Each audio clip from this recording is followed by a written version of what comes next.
Okay, hi everybody, Suzanne here from Wellness Embodied. So on Saturday I introduced a new video series that I am doing based on myself and my clinical expertise and different learnings and experiences as a business owner. So today I'm actually going to answer a question from a friend of mine, which was, how do I cope with stress and anxiety and boredom and all of the other things that accompany not being able to train because you're injured? And it was such a good question, so thank you so much for that. Very relevant, obviously, to a lot of our clients. So before I delve into a couple of tips that I have around that, I'm just going to put out the confession that I am terrible if I can't train. I think a lot of things that I've learned over the years would probably help me now. But for those of you who don't know, back in 2013, I was hit by a car cycling in Sydney. I sustained multiple fractures of my jaw. And at the time, I had qualified to do the Boston Marathon. So I got a qualifying time in the Gold Coast Marathon. It was the end of October, got smashed by a car, wiring on my teeth for several months, eating Sustagen. I wouldn't recommend it. And then a lot of post-concussion type stuff that followed from that.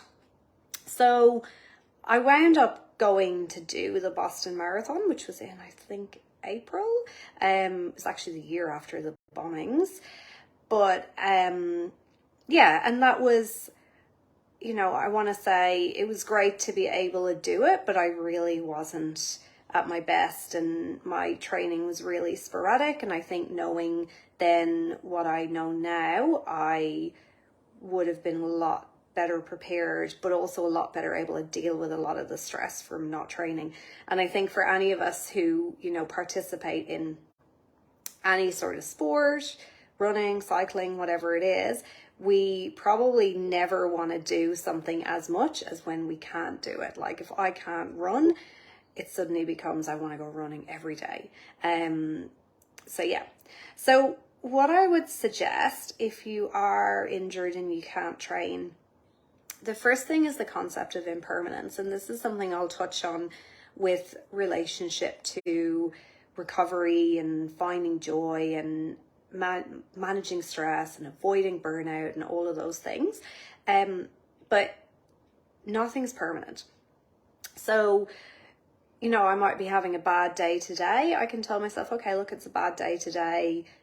Tomorrow's not going to be so bad. Or, you know, I'm upset about something. I'm not going to be upset about this forever, because we know that's kind of the case, you know. We sometimes think things are the absolute worst thing in the world and we're never going to get over it, but everything's impermanent. And in the same way that like happiness and extreme highs and so on are impermanent. So when we are, I've just finished a half Ironman, for example, and we're so excited and it's so great. And then, you know, a couple of weeks goes by and you stop talking about it as much, or you're thinking about the next goal or the next thing. It's kind of just how we are. So knowing that things are impermanent is a really good way of managing things. And I guess, you know, do you want to spend your day being annoyed and upset that you can't train, or, you know, this is the only time you're going to get that day? Is there something else you can be doing to bring a little bit less stress and maybe a little bit more joy into your life in that moment? Or, you know, allow yourself to be annoyed about it for a little while and then go, look, tomorrow I'm pulling myself out of this. I'm going to do da, da, da, da, da. And the second thing I would suggest is cross training. So obviously seeing your physio, osteopath, exercise physiologist, any of us would give you different things that you can do. Coaches are really great, you know, for giving, say, water running programs instead of running, etc., etc. So we would tell you the types of things that you can and can't do. But it may be a really great opportunity to do something that otherwise you don't have the time for. So you might want to examine some more upper body strengthening if, you know, there's an injury to your leg, or you might want to look at a different leg exercise if there's an injury to your arm. You might want to work on your balance. You might want to, you know, see what you can do from a yoga point of view. I think the idea of just adding in different exercises and different activities just for the sake of seeing if you can do it, or, you know, going to try something different, or, you know, asking a strength and conditioning coach or whoever it is if there is something different that they can give you, just for the sake of doing it. Doesn't always need to be for like some big end goal. It can just be you going, actually, hang on, this year I'm going to see if I can do a pull-up, or I'm going to see, can I do a handstand, or whatever it is. Or, you know, I'm going to see, can I do a park run? It doesn't need to be a huge thing.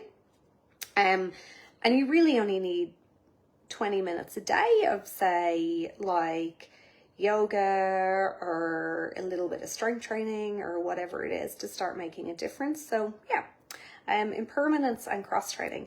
But I'd love to hear from everyone else out there how you manage when, because for exercise, for a lot of people, exercise is a really great way of, you know, getting out of their heads and managing anxiety and stress and all the rest of it. So how do you manage when you are injured?